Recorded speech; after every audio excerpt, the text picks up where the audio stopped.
Video में आपका स्वागत है। दोस्तों मैं आज बताने वाला एलआईसी टिप्स में कि आज का टॉपिक जो है यहाँ पे लिख दिया गया है कि बहुत बड़ी खुशखबरी पति जितने पति हैं उनके लिए खुशखबरी ये है कि अब पत्नी को नहीं देना होगा गुजारा भत्ता। दोस्तों आज मैं बताने वाला हूँ कि अब इसके पहले जो पति पत्नी में अनुबंध होता था तो पति को गुजारा भत्ता देना पड़ता था, लेकिन अब नहीं देना पड़ेगा गुजारा भत्ता, क्योंकि अब खुशखबरी एक कोर्ट ने इस चीज़ को जारी कर दिया है कि अपने निचली कोर्ट को ये आदेश दिया है कि अब नहीं गुजारा भत्ता देना है महिलाओं को। जितने भी महिलाएं छोड़ के गई हैं जो भी अपने अनुबंध के समय में, तो उनको जो भत्ता दिया जाता था अब नहीं देना है, क्योंकि सुप्रीम कोर्ट ने इस जजमेंट को जारी कर दिया है।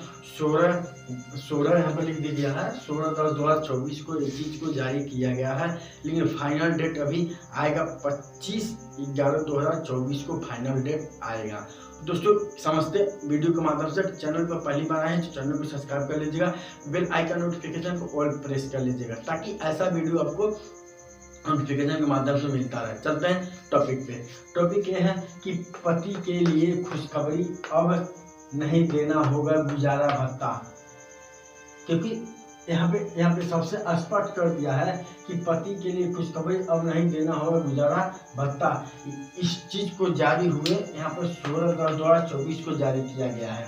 धारा BNS के तहत जो धारा 144 है BNS के तहत, ये नया धारा है। जो पुराना धारा था वो है CRPS 125 के तहत जो इसमें लगाया जाता है। जैसे कि जो मामला होता है पति पत्नी के जो संबंध में जो धारा लगाई जाती है वो इसी धारे को लगा के और रिपोर्ट को आगे तैयार किया जाता है। तो समझते हैं क्या चीज़ है। सबसे पहले दोस्तों ध्यान से हम देखिए, तीन ऑप्शन 3 पार्ट में समझाया गया। 3 पार्ट क्या है कि अपने मर्जी से अगर पत्नी अपने मर्जी से अपने इच्छा अनुसार से अगर पति को छोड़ के जाती है तो उस कंडीशन में पति अपनी पत्नी को गुजारा भत्ता नहीं दे सकता है, क्योंकि पत्नी जो है अपनी इच्छा से गई है, वो ये बोल के गई है कि मैं तुम्हारे साथ नहीं रहूँगी, मैं तुमसे पसंद मैं नहीं करती हूँ, कि मैं इसीलिए आपको छोड़ के जा रही हूँ, जो कि यहाँ पे गुजारा भत्ता नहीं बनता है उसका। अगर वो कंप्लेन करती है, आवेदन करती है तो उसके खिलाफ कार्रवाई भी हो सकती है। पहला पॉइंट।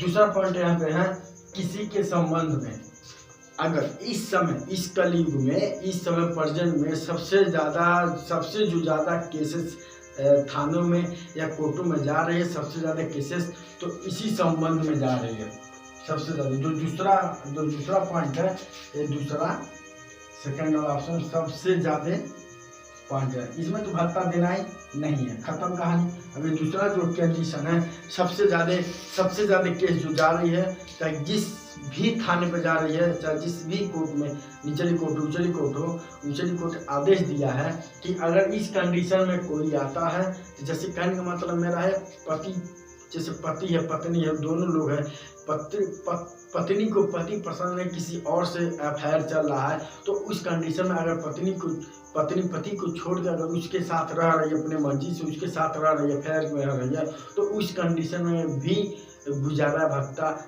नहीं देना है पति को। अगर कोई जबरदस्ती करती है तो उसके ऊपर कार्रवाई भी हो सकती है, क्योंकि उच्च अदालत ने निचली अदालत को आदेश दिया है। Point number 2। पॉइंट नंबर 3 अब आ गया, ये तो कंप्लीट हो गया, इसमें भी नहीं देना है।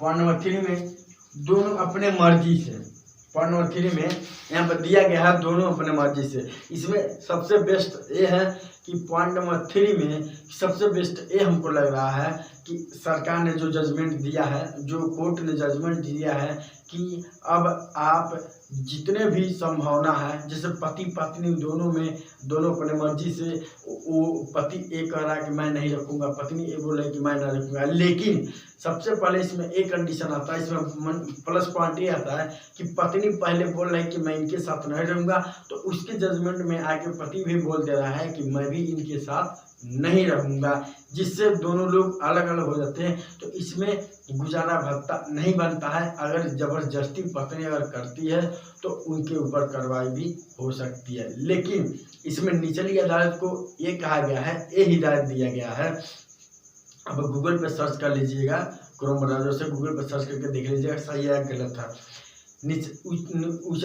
निचली अदालत को ये हिदायत दिया है कि सबसे पहले तो पति के ओर से अगर कोई भी जजमेंट आता है तो उसको बारीकी तरीके से जांच किया जाए। जांच करने के बाद ही कोई धारा लगाया जाए, क्योंकि आरपीसी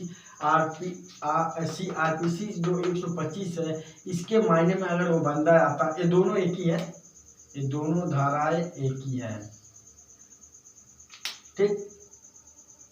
नया है पुराना है, बस इतना ही फर्क है। तो अगर इस कंडीशन में ये आते हैं तो उसको धारा आप लगाइए निचली अदालत में, वरना उचली अदालत तो उसको जांच करवाएगी।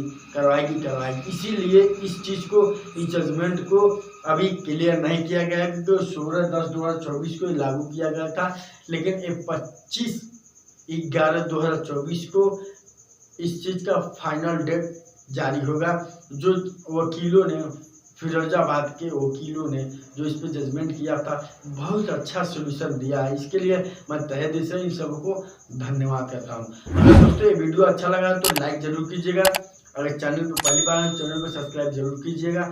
फिर मिलते हैं अगले वीडियो में अगले टॉपिक, तब तक के लिए जय हिंद।